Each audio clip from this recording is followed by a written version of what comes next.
your flesh and blood. Welcome to Tell Me Your Story. New paradigms for a new world where we're giving you choices and knowledge of those choices to help make your dreams come true. We are here 9 times a week.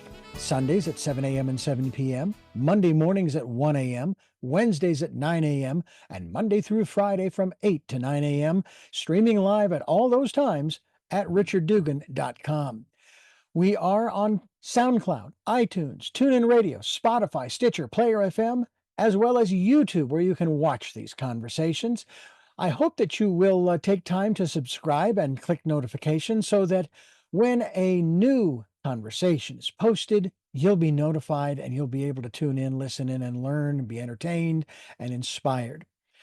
A reminder that Choices, which is my book, 5 Steps for Life, it's available on Amazon.com in paperback, hardcover, and Kindle with Audible, soon to be released. We also ask that if you can support the work that we are doing financially, we do have a PayPal account. It is there for your security as well as ours. And when they ask for an email address to whom you're sending, please go to richard@richarddugan.com. That's the email address. If you go to richarddugan.com, there is also a link directly to PayPal so that you can send us whatever support you can. And we thank you to those who have helped and to those who will help. We also ask that you take time during this decade of perfect vision, the 2020s, to go within to that quiet, peaceful, calm, still place and listen to that still, small voice. And with that, we now take you to our very special interview and guest here on Tell Me Your Story. And welcome to Tell Me Your Story. I am Richard Dugan, and my very special guest, someone I have known for quite a long time since I've been doing these programs, I think not just in Santa Barbara, but back when I was in Phoenix, Jackie Lapin. And we're going to talk today about a lot of the different aspects of travel and history and how that impacts you and me in terms of where we would like to go, what we'd like to experience, and so forth. Jackie, it's great to see you again. Great to have you on the program. Thank you for being with us. I'm delighted to be here, Richard. Thank you for inviting me. I mean, it's a fun topic, especially now when people are getting out, they're planning their spring and their summer travel. So it couldn't be more perfect. Well, I want to also talk about the psychological, even spiritual ramifications of travel. They are also important, but we'll get to that. I want to remind our listeners, as we always do, we give out a website. That website for Jackie and the work that she's been doing that we're going to be talking about is thehistorictraveler.com. Thehistorictraveler.com will be linked to that website so folks can click on it and find out more about the work. And there's something free we'll talk about as well at the same website, but there's an extension to that. I'll give that to you shortly. One of the things that I find so interesting about travel, and my personal favorite form of travel, is the train. However, that ain't going to get me to my favorite destination, Ireland. At least not yet, anyway, until they build a bridge across the Atlantic. And I don't think that's happening anytime soon. But that's one of the first things that sometimes after we've decided where we want to go, it's then, how are we going to get there? And are we going to get there as quickly as we can so that we can spend as much time on the ground and moving about and visiting all of the sites and or maybe even family members, etc., relatives? Or is part of this journey going to be the journey to that destination? How do we, what's our, how do you look at that as we start out here? For me, the first time that I ever traveled in Europe was life-changing. I originally went over with some cousins who were going to be on a tour, but I realized that they were ugly Americans, and that wasn't who I was. And so for the first time in my life, I got out and went on my own. And it was completely spontaneous. Where am I going to go next? I had never done anything that wasn't planned, that didn't have guardrails, essentially. The growth that I experienced was huge. The self-confidence boost, the confidence that I could make good decisions, that I could choose destinations, opportunities, places to stay that were in life enhancing, that were leading me toward just my own inner strength was really, really growthful. But for me, travel is all about the enriching aspects of life, in growing in knowledge, growing in my understanding of the world, growing in my understanding of a people and how their history informs who they are, how the history of a place explains to me how they got to this place. So for me, it's a spiritual quest to grow, get confident, be more awakened. It's also an opportunity to let people in and show me how good they are. I love the fact that people are so kind. If you look lost, they're going to point you in the right direction. I have a big suitcase. They say, "Can I pick that up and help you with this? Can I help get you on the train?" It's an exercise in goodness, of human goodness. So all of that for me is part of the journey. And for me, I love history. And so seeing, experiencing, hearing from people about their familiarity, generational history is so gratifying because I say the world is my classroom. Mm, I love that. I love that. The world is my classroom. I seem to recall an experience that my wife and I had traveling to Ireland. Um, and we had just gotten married, and it was a more of a civil or a ceremonial ceremony. And we were flying, actually, we were flying over there. And they found out, of course, we were newlyweds, at least at that stage. And the next thing you know, we're enjoying a little champagne, which was very nice. This was on the flight, and this was British Air. And I have to say that was a wonderful flight. Long, but it was wonderful. But one of my favorite things, as you described, we were driving from Dublin to our next destination, which in this case was Lismore in County Waterford. And we were traveling on the highway, and all of a sudden, this one car came up alongside us. And this was long before the whole road rage thing and what have you. So it didn't concern us at all.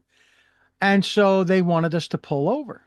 And so we pulled off to the side of the road, out of harm's way. And we all got out, and they said, "Are you folks lost?" And we said, well, not really. I mean, we don't exactly know where we're going. We have a map or GPS or what have you.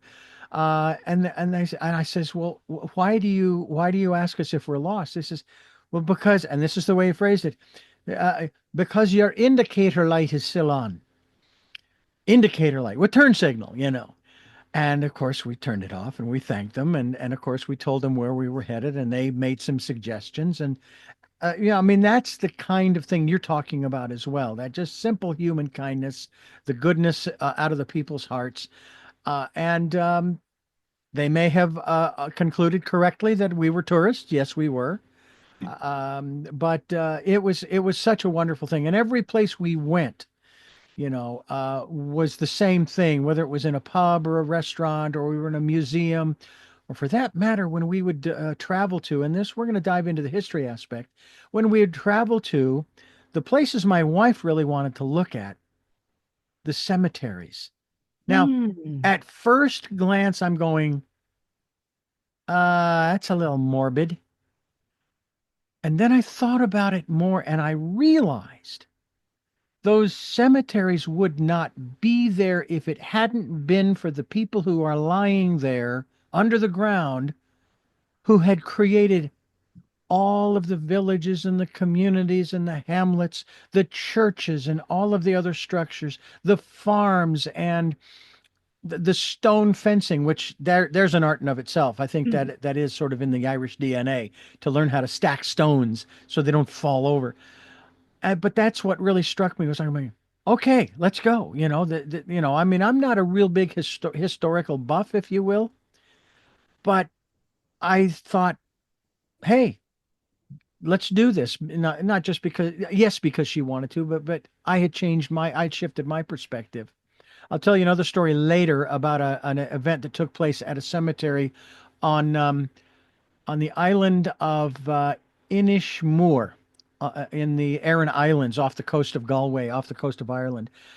But in terms of one's appreciation for where they're traveling to, do you find, and I know you do, but do you find that people have a greater experience, a richer experience when they allow themselves to delve into the historical aspects of where they're going to? Well, let me even back that up a bit. Sure. One of the unique things about the Historic Traveler is it's just not a blog and a membership program community, but it is a blog that is not just a travel blog. We give you the images from the places where I've been shooting for more than 500 locations around the world, decades of Mm. photography, a little story about the place. But here's what's really important. I give you the books to read to make you feel as if you live there. So for me, history is not just travel history, it's armchair travel history. It's reading historic novels, mysteries, and history books and biographies that make you feel as if you live there, that make you give you a sense of why this place is the way it is, that all the pieces of history fit together. I'll read about this king and character, and then I'll read about this person who was really alive and all of this. And all of a sudden, you get a full picture of what happened here. And I also recommend there's a particular guide. We have them on our website called Insight Guides that are the best guides for people who love history.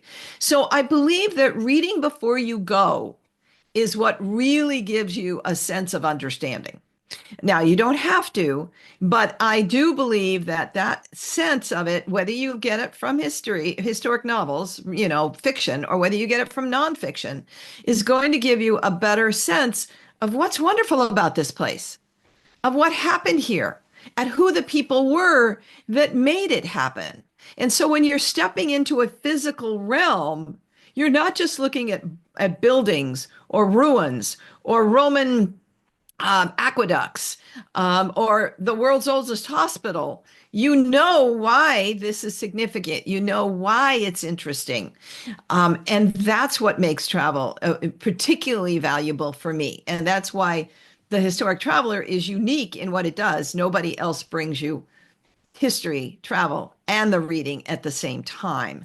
And by the way, Richard, one of the features of our community is that we have the world's largest directory of historic novels, mysteries, history books, and biographies by city or by country or by state.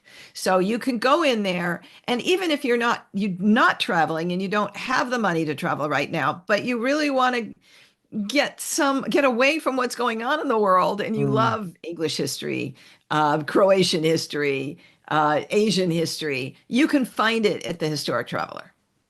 And the historictraveler.com is the website. And we're talking with its creator, if you will, of the blog, especially, which we'll talk a little more about as we continue here on Tell Me Your Story.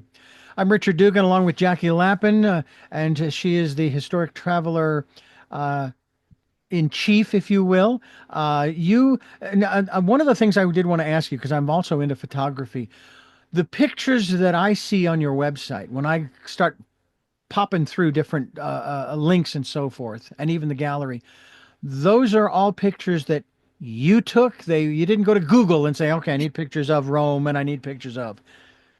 No, sir, those are mine. I have 40,000 slides. I'm just finishing digitizing the ones prior to when I was shooting digitally. No, I am the photographer. Every now Mm. and then, if I don't have a great shot, I might borrow one if I need Hmm. it. But 99% of them are photos that I have taken. And not only do you find them in the blog, but I have a photo gallery where, for example, in the photo gallery, I include a lot of beautiful images that aren't historic localities. They're just landscapes or roses or hot air balloons or fall colors. So I have the cityscapes, which is a whole town or Hmm. community. Then I have spotlights like the bridges of Paris, Hmm. for example. And then I have the collections of images that are just stunning. So you're going to find once I put the images into the blog, I'll also, if they're really the good ones, I'll transfer them into the photo gallery as well. Very cool. Very cool. I love taking pictures of different things. I'm into the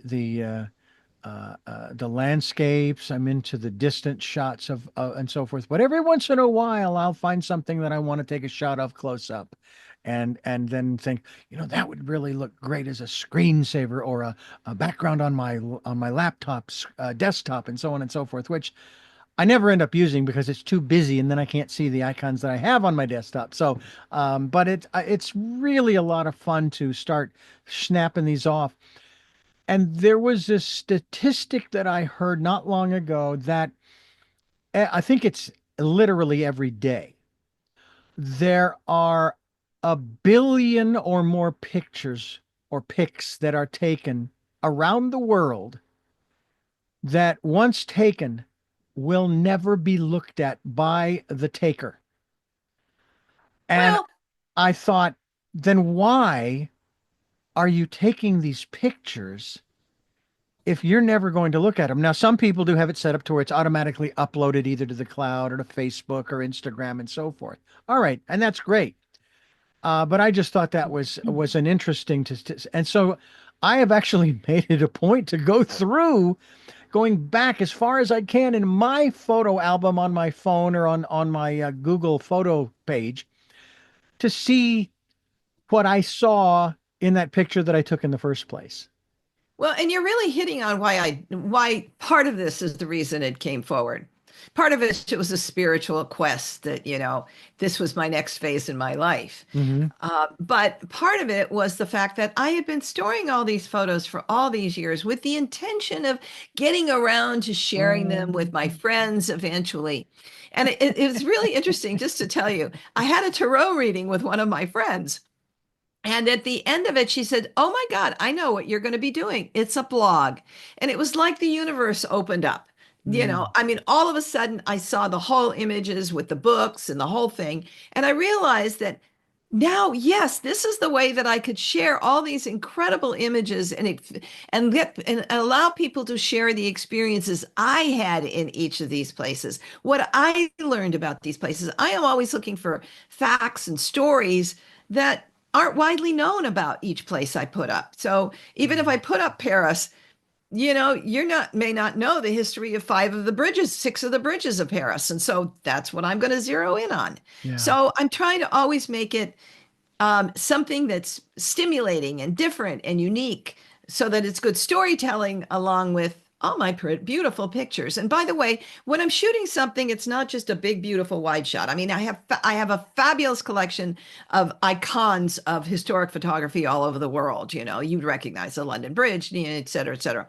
But what I also love is the detail, the doorknob, the window with the flowers, the children playing there, Mm. whatever it is that strikes me as beautiful and interesting, that's what I'm going to share with you. I love that. You mentioned that one of the first aspects of this incredible venture, as well as adventure, had to do with a spiritual quest on your part, this next phase of your life at that time. Can you talk to us about, first of all, that transition? What was the moment, and maybe what you just said was that moment when you were getting that reading? If not, what was the moment when you said, I need to make a shift? Well, Um, I really think it happened when I turned 70. And yes, I'm already 73 at this point. And so when I hit 70, I thought to myself, I don't have that many more years. mhm. There was a bucket list city series of cities that I have never been to. And I said, I can't wait anymore. I can't delay. I'm Mm. going. And so I planned a 9-week trip to Europe, and which was incredible. Seeing all my major bucket list cities. When I came back from that, I realized that I was ready for a change. And I have had a number of companies. Now, one of my companies continues to do podcasts and radio tours, just like how you and I met many years ago, where I do that for authors, where I introduce them to 9,000 radio shows and podcasts with a minimum interviews of 30 invitations. And we've been doing that, and that's easy for me. That's fun. I love to do that. But I had a business, and by the way, I'm a serial pioneer. So Mhm. I have been starting. I follow God's breadcrumbs. So I have been following these different breadcrumbs to different businesses throughout the years, very successfully. But the last one was draining my energy. And I've been in service to other people and other communities all of my life.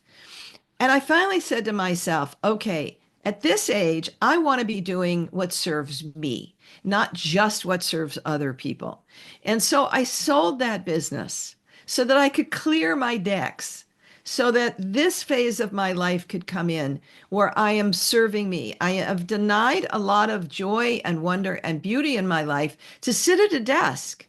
I'm not doing that anymore. I am now doing a business that I love, sharing what is in my heart, being able to bring the photography that is my sense of artistry. I can't sing, I can't dance, I can't do anything else, but I can take beautiful pictures.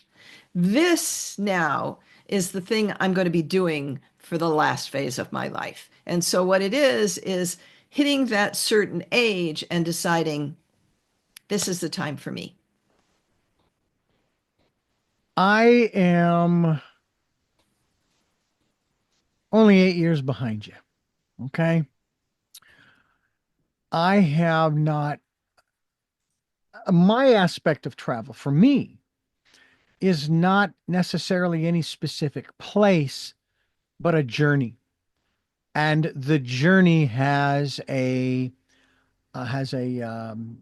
goal, so to speak. That goal is I want to take this program, this podcast, this video cast on the road. And I've already mapped it out. Now I have to time it just right because I'm going to start down where there's a sign at the end of the continent that says the end of the world. It's at the tip of South America. And I work my way north through the various countries, interviewing people, and of course, most likely need a translator, who are making a difference in the lives of themselves and and the people around them, their community. Working my way up through South, Central, then North America, Canada, going across into Alaska, of course, and then, like I say, timing is everything. During the dead of winter, crossing the Bering Strait, and then going into the countries of Asia, obviously Russia, China, and so forth. I'll probably have to take a plane or a ferry or something over to Japan and a lot of the islands in Southeast Asia, maybe even visiting my brother who lives half the year in Vietnam, working my way through all of the countries, India and down into the Middle East, down through Africa, down to South Africa, and then working my way through all those countries, back north into Europe, into England, Scotland, Wales, etc. And then a barge takes my RV across to Ireland where I'll park it and live there the rest of my days. And that could take years just to get there.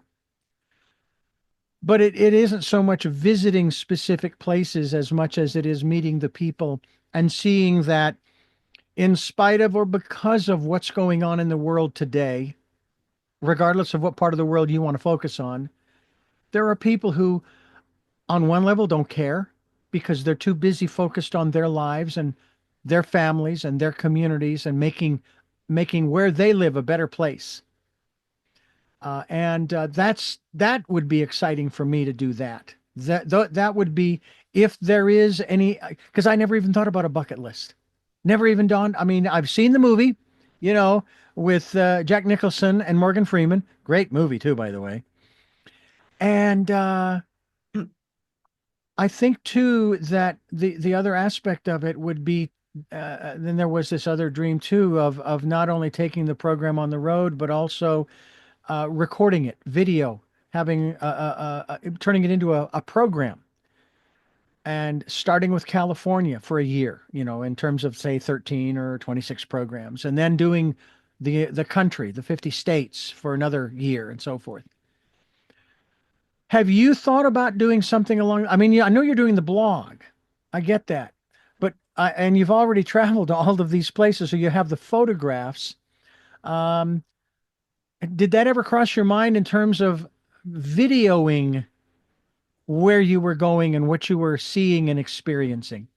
I'm not a video, that's not my thing. Okay. My thing is still photography. Now, that doesn't mean if the opportunity didn't come along, Rick Steves has done this extremely well.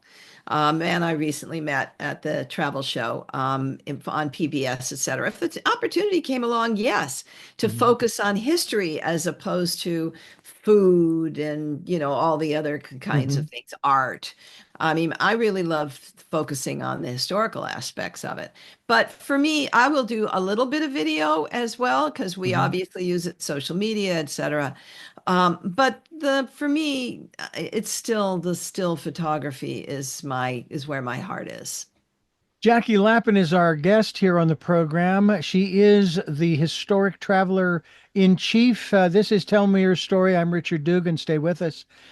The program is designed to bring you new paradigms for a new world, giving you choices and knowledge of those choices to help make your dreams come true. Have you chosen to travel, maybe? Have you chosen to have some new experiences, meet some people who not only think differently, speak differently than you? And maybe you're going to need a translator, or maybe they know enough English, you know enough of whatever their language is that you can communicate. When you traveled, Jackie Lapin being my guest here on the program, talking about the historic traveler, how did you circumnavigate the language barrier, if in fact there was one, in all of these? You said over 500 places that you went to around the world. The majority of places English is spoken, so you're in a pretty good shape, thankfully, to the prevalent element of English. Where I really found myself in challenges were Asia, particularly China and a little bit in Japan, where you can't read the signs most of the time. Mm-mm. And one time I actually got dropped in the middle of I was supposed to go for a tour, and the taxi driver was trying to run me up the tab, and he got there too late, and then just dropped me somewhere, and nobody spoke the language, and so I finally figured out where the tour started from, and I walked there, and there was this lovely young man who was managing the place, and he didn't speak any English. But what he did was he took a dime, which was a lot of money for him at that point, walked me across the street, found somebody who had a phone that he could pay them for me to call the head office and talk to somebody there. Again, the kindness of strangers, but you're dealing usually with sign language and all kinds of nonverbal cues. And people generally will, if not help you themselves, they'll find somebody that can help you. But by Mm. and large, I didn't find the language barrier. For me, it was harder trying to figure out what to eat in a restaurant where I didn't understand the language. And if they didn't have pictures, oh my God, what am I trying to eat here? But you can certainly say things like hamburger and chicken and fish, and people will usually figure out what to help you with. So, but most of the time, English is, even if the menu isn't, they usually somebody around there will speak English. Mm. What was the time frame of all of these 500 travels? Oh, it started when I toured the Caribbean on a cruise when I was in my early 20s. So we're really talking 50 years worth of photography. And I kept it all in slides. Now, some of the slides have not as they've lost their crispness. The emulsion has gone bad. But a lot of it, almost 85% of it's retrievable with a slide converter. And so, I feel very fortunate that I can still recapture it when I'm watching it. When I'm digitizing these slides, I'm going, oh, I forgot about that. Oh, yes, that was so interesting. And those were the people that I met. So it really brings it back for me, Mhm. all those years. But yes, I'm drawing from different places. I have a spreadsheet of all the places I've been, and I'm trying to spread it out. So you're on different continents in the blog at different times. Now, the other thing that we created for our members was the world's largest list of historic hotels. Now, I love staying in historic hotels. And for me, that's one of the joys. For example, when I was in Verona, I stayed in a building that actually was two 13th century palazzos. The middle area had been a courtyard. Now is the entry to the hotel. You walked up a little level into the breakfast room, and there was a window in the floor where you could look down into a Roman family home. Now, isn't that amazing? Yeah. Um, I stayed in a place in Lucerne that was in a guild house at one point in the medieval ages. And this guild house looked out on Lucerne's favorite historic covered bridge with its round tower right in the middle, probably one of the most photographed places in all of Europe. It was just stunning. So staying in a historic hotel will give you an extra layer of experiencing history in an amazing way. I have visited again very few places outside of the United States. I was fortunate that with my former wife and her family, her parents took their children and their children's significant others on a 7-day cruise. It was what's referred to as the Mexican Riviera cruise, and that was a lot of fun. I really enjoyed that, especially at night and when the moon was out, and you'd stand out on deck and you'd look out at the ocean. Two things went through my mind when you mentioned your cruise. When I'm looking out at the ocean and the glint of and the sheen of the ocean from the moonlight, two things. Number one is, wow, I can actually see the curvature of the earth from this high up in the on the ship. And this was back in 1993. So these were much smaller cruise ships. They were still pretty big, but it was smaller. The other thing was, if I fell overboard in this vastness, they would never find me. Yeah. Number one, it was night. And number two, this vastness. So I made sure I didn't fall overboard.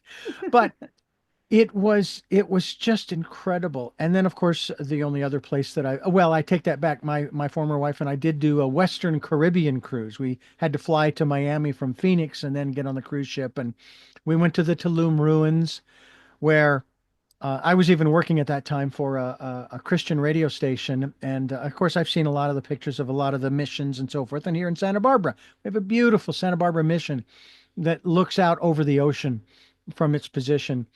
And the thought went through me when we got to the Tulum ruins was, man, these religious folks always seem to get the best property, the best location for their shrines and what have you.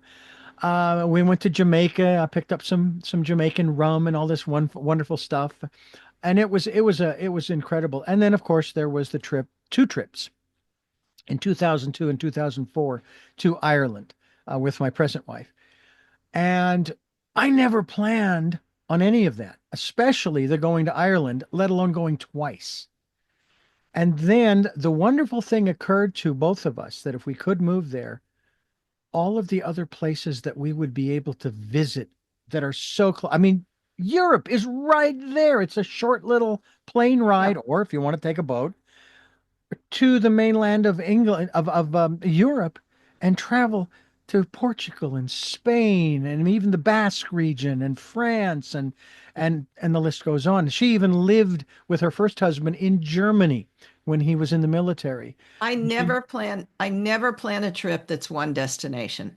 Yeah, I always plan a trip that has multiple destinations. yeah. Simply because if you're going to fly that far, you really should see more than just one Yeah. place. Yeah. When I went to Spain, I think we went to 12 different localities, seven or eight in Spain and the rest in Portugal. Mm. So, I like to travel fast, dig in as much as I can in like a main, anchor place, and then Hmm. really cover a lot of other ground. And that really gives you a richness, a sense of value for your time. So. Absolutely.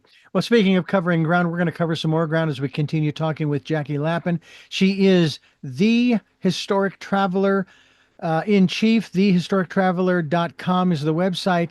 And we're going to talk to you folks about, Jackie's going to share with us about thehistorictraveler.com/guide when we get back here on Tell Me Your Story. I'm Richard Dugan, your host. And Jackie, you have a link to something that is a freebie for our listeners and viewers. It is thehistorictraveler.com/guide. What is it that they will find when they get there? A 55-page guide to 20 international cities where you can immerse yourself in history and the books to read to make you feel as if you lived there. I go into each of these different cities and tell you exactly what to see if you're looking to experience history in those localities. So it's really a terrific guide to get you started or let you zero in on a couple of real places that you want to hit. I want to get back to that spiritual quest that you have been on. You were, well, I should say that you were on for 50 plus years, I'm sure. When you would travel to these different places, visiting these different historical sites, I'm curious as to your impressions internally. What would you pick up on beyond what you were being told if you had a guide who was sharing with you the information about this space, this place, that you picked up on in terms of the feelings that you would get in some of these different places? Well, I think obviously you love the sense of pride that local people take in their homes, in their home countries and their places. They love to show you what what makes them them Hmm. and what they love about their places. But I mean, I love beautiful gardens as well, which help me expand my sense of nature. I love animals from various different places. I was just doing my African animals, downloading them. I love the the incredible art that went into creating some of these places, the murals, the books, the tapestries, the architecture. I can appreciate the generations of artisans all the way back that have made this so that is worth treasuring all of these years. I guess it makes me treasure the world and its people in a much greater way. It gives me a sense of the blessing that life is and that what we all bring to it.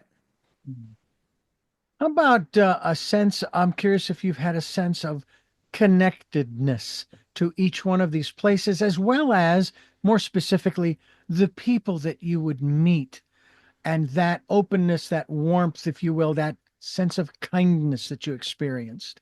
Well, certainly that's the case, but for me, particularly, I know that I've lived a past life in medieval England. There is no question in my mind.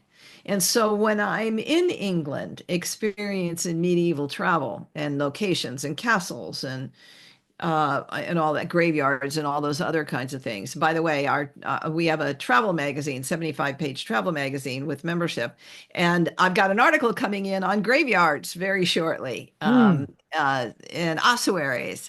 But for me, when I'm in that part of the world, there is a kinship to the land and the people. Also, I think when I'm in Israel, I'm culturally Jewish. I'm spiritual by my beliefs, but I'm culturally Jewish. And certainly picking up that heritage when I'm in Israel is something that, if impacts me emotionally. Hmm. And the stories, the sacrifice, etc., the bravery. It's told through what you see, Masada and the Second Temple and all of those kinds of things. Those are personal to me, not just the sense of what I'm looking at. I'm going to ask, and I know you've probably been asked this two-part question numerous times. I'm going to start with what was the worst place you visited that was had the biggest challenge, that was the most difficult maybe to get to, and maybe didn't have the kind of kindness in the people that were there. They maybe Jay, they wanted you to come. They knew you were a tourist. They wanted you in and out and on your way and that kind of thing. Well, I think probably Beijing. Partly was a language barrier, partly was a cultural thing. They're suspicious of outsiders. Hmm.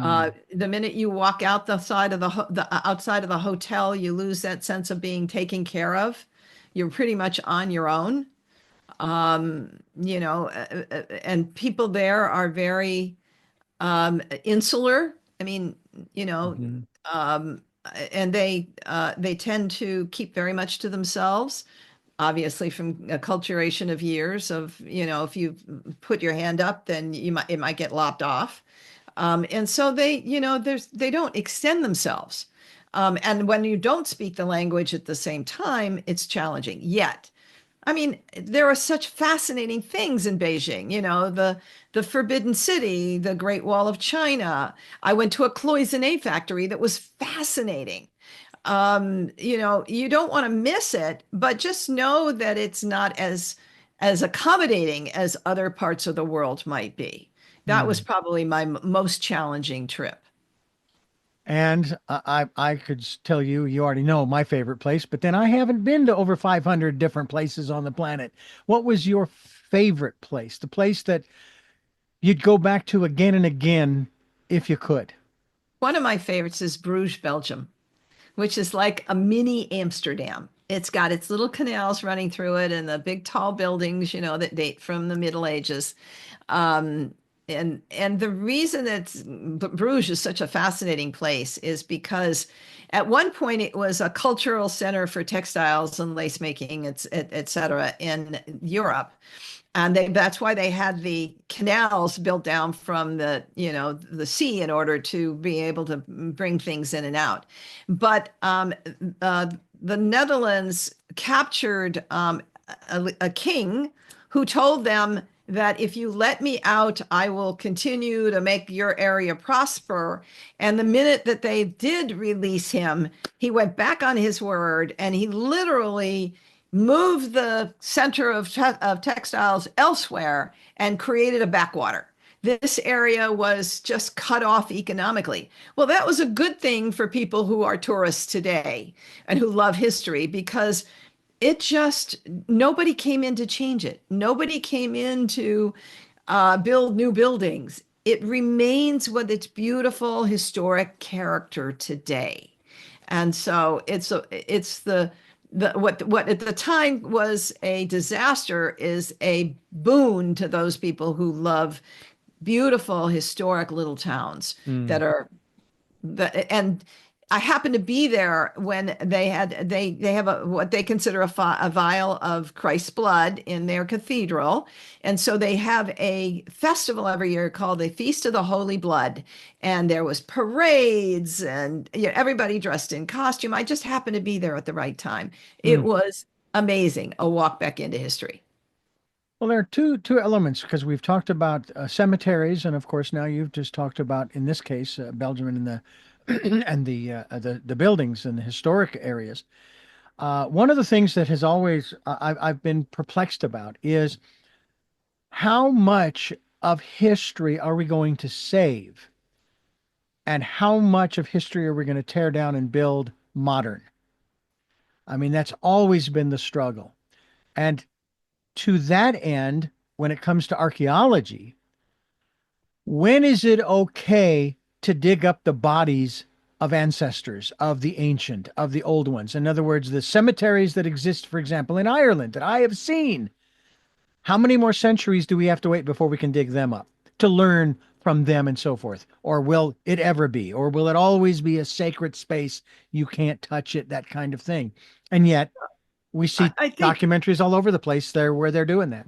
well, I think if you can do it without and not take away the sacredness of it by perhaps reburying them, if you're doing it for research, Mm, that's one thing. It's another thing just to come up and want to do a parking lot there. But if you're doing it to learn about the way people lived, well, as long as you're doing it with a sacredness, there's probably forgivable to a mm, certain extent. But history can be a living experience. For example, one of my favorite places is Salamanca, Spain. This Salamanca has always been a university town, going back to the Middle Ages. And what's amazing is that today's students in Salamanca aren't going into big, tall 2-story, 10-story buildings, with modern facilities. You're actually going to class in the same buildings that the people in the Middle Ages did. They have preserved their history. They continue to use it. One of my favorite things about it, and we spotlight in the magazine, is adaptive reuse, taking historic buildings and utilizing them today in another function. For example, in Bercy, Paris, the village, Bercy village outside of Paris, you have all these warehouses that were used for wine storage, and there was a train that came up and right in between them. They were a mirror image, where they would offload the wine and ship it places. Those are now all restaurants, boutiques. It's wonderful. You are seeing what the ancient previous people saw, mhm. but in a different way, and it's being used in a different way. And that, I think, is a real blessing of not paving over history, but reutilizing it. Yeah, it made me think of my brother and I were talking about single-use products like water bottles and so forth, and it dawned on me just the other day, and the conversation I had with him was like 3 years old, but it dawned on me the other day, long before we ever called it single use, we were using containers that were single use. I mean, even back in the 60s and 70s, for example, motor oil came in these cans that you'd pour the motor oil out and you'd throw the can in the garbage. It was single use. So that hasn't changed. We just changed the name. But that's the same thing you're talking about when you're talking about historical buildings or structures or whatever it is, and finding ways to incorporate it into. I'm sure you've seen these. Sometimes it's a cartoon, and sometimes there's a reality to this. Like in New York City, for example, they have, I think there's this very old church. I don't know if it goes back to a century or more, and it's still there and it's still being used, and on either side are skyscrapers. Probably So Trinity. You're probably talking about Trinity down in Lower Manhattan, yeah, which has been there since, before when the Patriots came. yeah, In the 16, 16, 1700s. Yeah. yeah, yeah. And I just and of course there was this I think of this Dr. Seuss story where these two creatures were walking. One was walking westbound and the other eastbound, and they were on literally the same line. And they came to each other and they stood there, and neither one was going to move because they weren't supposed to move off the line. They had to keep going straight forward, right? And of course, they just stood there over the years, and civilization built around them, highways and buildings and so forth. And it's like, you want to stand there? Okay, well, We can work around this. You'll be a tourist attraction. How about that? Jackie Lapin is my guest, and this is actually kind of fun. I am always curious. I'm sure that you visited a lot of sacred places, whether they were temples or churches or synagogues. Ireland has these prehistoric sites, and I consider them to be sacred. One in particular, Newgrange, and we were able to go in. And at that time, they did not allow you, and this was in 2000, I wanted 2002 and 2003, around Christmas, New Year's. You were not allowed to take photographs or record audio or video inside the chamber. That has since changed because now there are pictures of the interior and so forth. But what I noticed, being the sound guy that I was then and am now, the acoustics inside that chamber were, I guess you could say, perfect.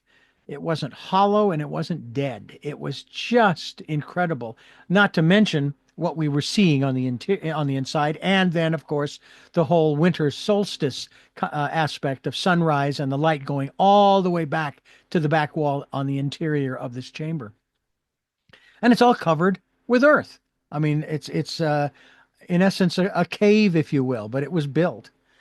I'm curious as to your experience in some of these, again, using the word sacred spaces or places that you visited around the world, and what you gleaned, what you came away with in some of these that were Well, maybe more profound than others. I think just the sense of people in worship, in connection to the divine. But I've seen everything from the very first building built by humankind, essentially, Really? in Jericho, which in the dig down there has the very first uh, kind of pyramidic building that was a place of worship, all the way to Chartres Cathedral outside of in France, which is probably one of the most stunning cathedrals I have ever seen, with carvings and stained glass, to a synagogue in Budapest, which is a with a Moorish kind of theme to it, unique in its experience, that is today empty because of the Holocaust. There was no there even today the population of Jews in Budapest is very small. But I've been to all different kinds of places of worship, fascinating, beautiful, tragic, ethereal, and just the beauty of the monuments that humanity builds to the divine force is really empowering, and um, and touches the heart. Hmm. I loved going into the different churches. Most of the churches in Ireland had no roofs. All of the wood was gone. It had rotted away, and so there was just stone. And you saw the ends of the church, the A frame, if you will, stacked stones, and then the sides and so forth. What fascinated me mostly was the fact that they buried usually it was the clergy that were buried in the walls of that church, or in this case, that The even on crypts, on the floor, the right? the floor of the place. Uh, I was going to share with you an incident that happened at a cemetery on Inishmore. I think it was the cemetery of something along the lines of the five or seven churches. And the night before, I'd had a dream, but it was auditory. And it was a dear friend of ours who had passed away the year before, in October of 2003. And we were going to invite him to come with us on this trip in 2004. And all I heard him say was, "Don't say anything bad in front of Bridget." And I thought, well, hey, it was great to hear from you, but I have no idea what that means. So there we are. We're there in the cemetery. I'm over at this altar, and there's this wheel, this big stone circle with a hole in it. And I'm joking around how this was the very first wheel. that man had made, and somehow it had made it to Inishmore. And my wife comes over and she says, "You need to come over here and look at something." And I said, "Okay." Now, there were many upright stones, gravestones, but there were also just the ones laying flat over the top of the grave. And she says, "You need to come over here." Now, I need to tell you that my wife's maiden name is McDonough, and her family is also from Ireland. And so I walk over there and she says, "Read the gravestone." And the name on the gravestone was Bridget McDonough.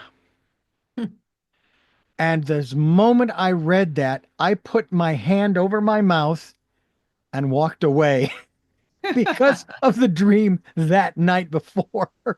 Isn't that amazing? The universe has amazing ways of communicating with us. It's So wonderful. it's not just people's prayers going up, it's information coming down. And Absolutely. I feel blessed that I'm on the receiving end of that a lot. So I So feel that the work that I do with the blog is more or less channeled in a lot of ways. I think it's fantastic. And I'm guessing that if we were to, we won't do it here, but if we were to say, okay, tell us about your trip.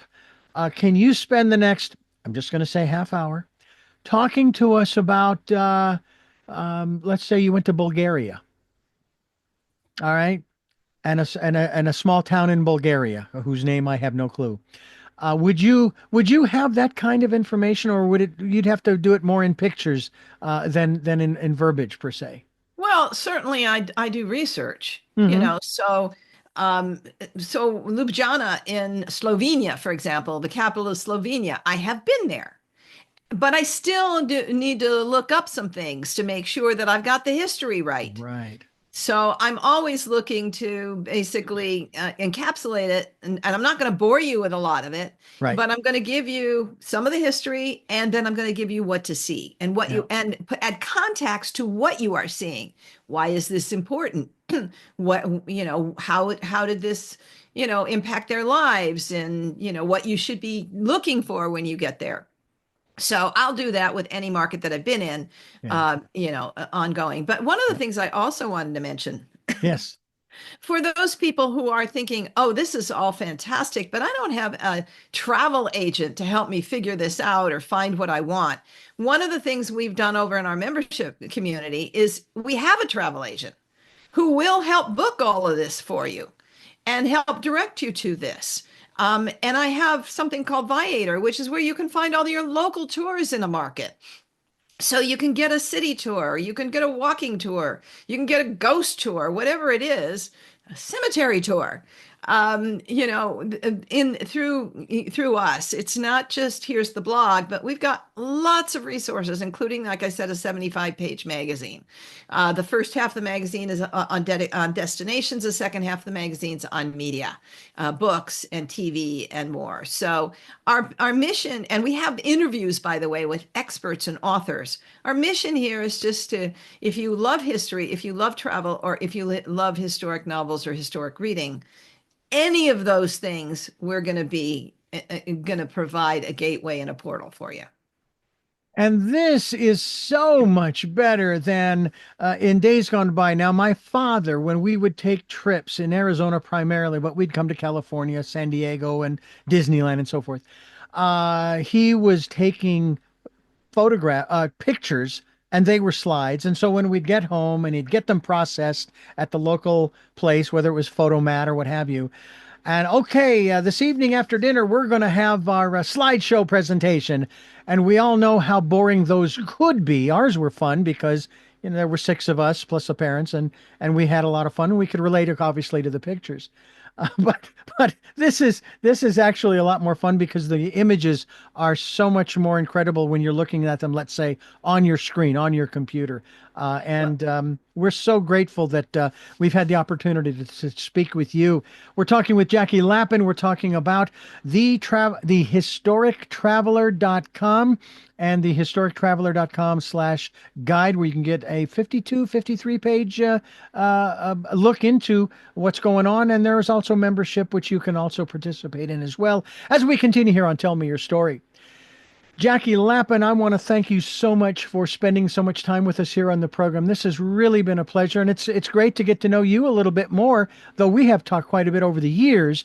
But this has been a lot of fun to dive into this, and congratulations on your multiple transformations from one incredible opportunity to the next as you've gone through the years. And thank you for staying in touch with us and being a part of what we are doing here. Thank you, Richard. And by the way, I'm not just all about the rest of the world. I believe in spending time in the US and Canada as well. So come and join us wherever you may be interested in visiting. So thank you for the opportunity, love. It's been a joy. Oh, you're very welcome, and we look forward to staying in touch with you when it comes to the type of work that you are doing. By the way, I have three final questions that I'm going to ask you that I ask all of my guests. But before I do, I want to thank you for listening to and watching Tell Me Your Story. New paradigms for a new world where we're giving you choices and knowledge of those choices to help make your dreams come true. We are here on Sundays at 7 a.m. and 7 p.m., Monday mornings at 1 a.m., Wednesdays at 9 a.m., and Monday through Friday from 8 to 9 a.m. following the news. Streaming live at all those times at richarddugan.com with podcasts on SoundCloud, iTunes, TuneIn Radio, Spotify, Stitcher, Player FM, Blueberry, iHeartRadio, Amazon Music. We're on YouTube where you can watch these conversations. We could have thrown up a slideshow during the program, Jackie. And we hope that you'll subscribe as well as click notification. A reminder, Choices 5 Steps for Life is available for you. It's my book. It is available on Amazon in hardcover, paperback, and Kindle with Audible soon to be released. And we also would encourage you, if you can, give us a tip. We have a PayPal account, and any amount is greatly appreciated. Uh, there are links at richarddugan.com to both Amazon and to the PayPal account. And we thank you for those who have supported us and given us a tip in the past and who will in the future. And now, quick reminder, take some time during this, the decade of perfect vision, to spend some time going within to that quiet, peaceful, calm, still place and listen to that still small voice. To our three questions for our very special guest. The first is, who is Jackie Lapin? A serial pioneer, somebody who goes where other people don't go, who creates businesses, opportunities based on my calling, based on what I'm led to do. And I live in a state of integrity and connection with the divine that leads me in those directions, so that I don't necessarily follow the path of others. Pioneer whose 50-year mission is to explore new worlds, new civilizations, etc., etc. What gets you up in the morning? Oh, sunshine. I love beautiful sunshine. I live in Southern California for that reason. But as soon as I see the sun, I love to get out in nature. I love to connect with people. And I love to share my blog. I mean, the fact that I see more people coming in all the day. And by the way, you can actually subscribe so you don't miss any of the updates. If you For me, it's knowing people are experiencing what I'm putting out there. It's having that sense of appreciation from others for the work that I'm doing in the world. Hmm. Having had this conversation, I know the answer to this question is going to be a hard one. Maybe. What was your best day? Oh, that's a good one. Well, boy, this last trip when I was in Europe was really an extraordinary experience. And almost any day in Dubrovnik, in Prague, in some of the wonderful little French towns, in Paris, in Vienna, any one of those days. Oh, Verona, all of them just were incredible. Every single day was fulfilling just for that particular day. No day stands beyond others. I will just tell you that I am most alive when I am traveling. Hmm. Well, we want to thank you again for joining us. We wish you continued and safe travels wherever you go, and hope that you will come back again to talk further about the work you're doing here with thehistorictraveler.com. And thank you again for being with us. Thank you, Richard. And thank you for joining us and watching and listening to Tell Me Your Story, New Paradigms for a New World, where we're giving you choices and knowledge of those choices to help make your dreams come true. And until our next broadcast, podcast, videocast, love to Lal. Jeanette, I'm still listening. Dad, continue to be happy because I am. Smokey, I will see you on the other side. Mike, thanks for letting me be in your life. And to my dear friend Zorro, aho, aho.